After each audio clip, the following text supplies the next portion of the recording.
Yes, but you're ready. But if it's still within the time frame to conduct those primaries, and you didn't finish, but you concluded within the time frame, but INEC just didn't show up to monitor the latter part. Now, that's an issue of fact. It's a question of fact, first of all. To say that you started within the time frame and INEC monitored it, and you concluded it within the time frame, but INEC was not there. That's an issue or a matter of fact. In other words, it is by way of what evidence to show that indeed you actually concluded it within the time frame, and that you actually told INEC. Because first of all, if, mind you, all of these things, logistics and others are involved, as it were. So it will not lie in the mouth of the political party to say, we started this now, then we suspended it, and then as if you are the only political party INEC is monitoring. The point is that in the absence of INEC, does it then mean that the elections that probably held are invalid? If it was concluded, I repeat, if it was concluded, it's like talking about the inconclusive election we had in Oshu. It was not concluded, it was not concluded. And the court, the INEC declared that it wasn't concluded, that we must conclude it. No, but in that case, INEC was there from the start to finish in Osun State.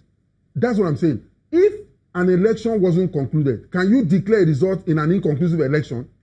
No, the point is if INEC's presence is there from the start and wasn't there at the end, does it invalidate that election?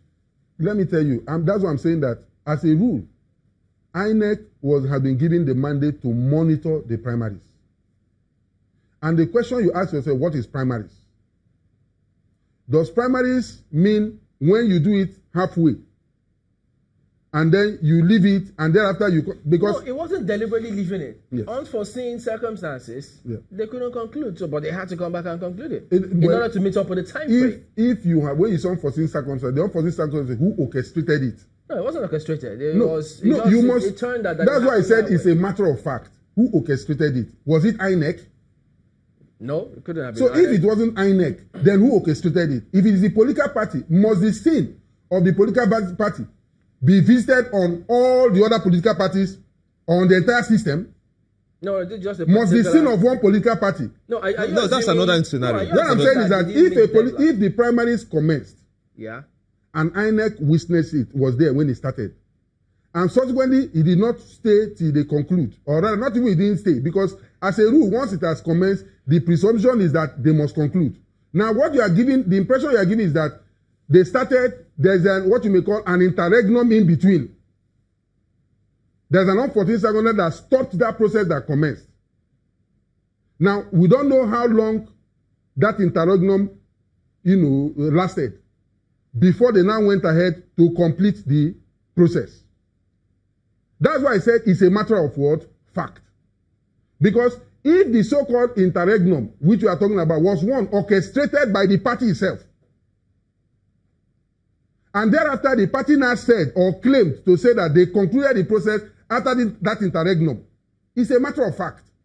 Okay. Now, another dimension to this. It's a matter of fact. Because when you say orchestrated by the party itself, I'm not sure they want to shoot themselves in the foot. Now, what if we assume that interregnum happened externally, and then for security purposes, in addition to whatever reason they gave, didn't conclude? Isn't that usually tenable? No, when you say externally, for the purposes of clarity, who would have influenced it outside the party in question? No, but political thugs go in and scatter things. That happens in our politics. No, if it is the same political, because primaries are thugs are thugs. Yes. What I'm trying to say, what I'm saying here is that primaries remain primaries of the political party. That is why, by virtue of the law, for instance, from August 18th to 7th of October was the window given to all the political parties to please do what? Conduct your primaries. Now, you have, what it simply means is that they've given room for where such incidents, if they do occur, you still have time to do what? To correct it.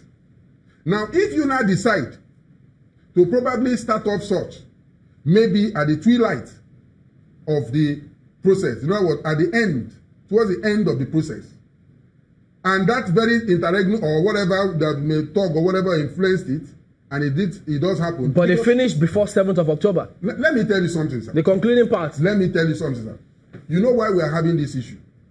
It's not unconnected with the fact that the ruling party or the major political parties are involved. If it were a party, one of these parties registered, I repeat, that is not known, and such happens, it will not raise all this. I'm not, because what I'm trying to say, but the law is the law. That's what I'm saying. That the law remains the law. If the law says that, look, you should, because the question that the court will ask you that, when were you given the window to do your primary? There isn't any legal precedence yet on that particular matter at the moment. For the first time, we are seeing INEC coming up to say this is what we want to do, and that is why they want to now test it.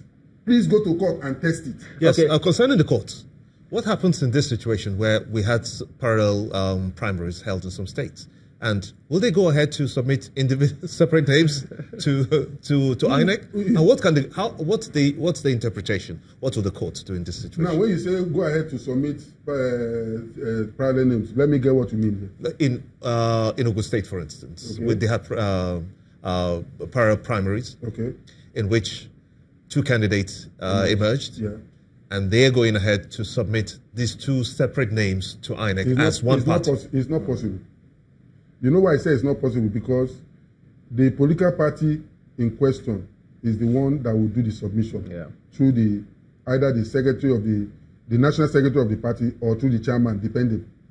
So I wouldn't see the chairman going to INEC and be carrying two names and say I want to submit two names to INEC. It's not possible. He will only submit one. Yeah. So that one is not. Those scenarios will play themselves out. But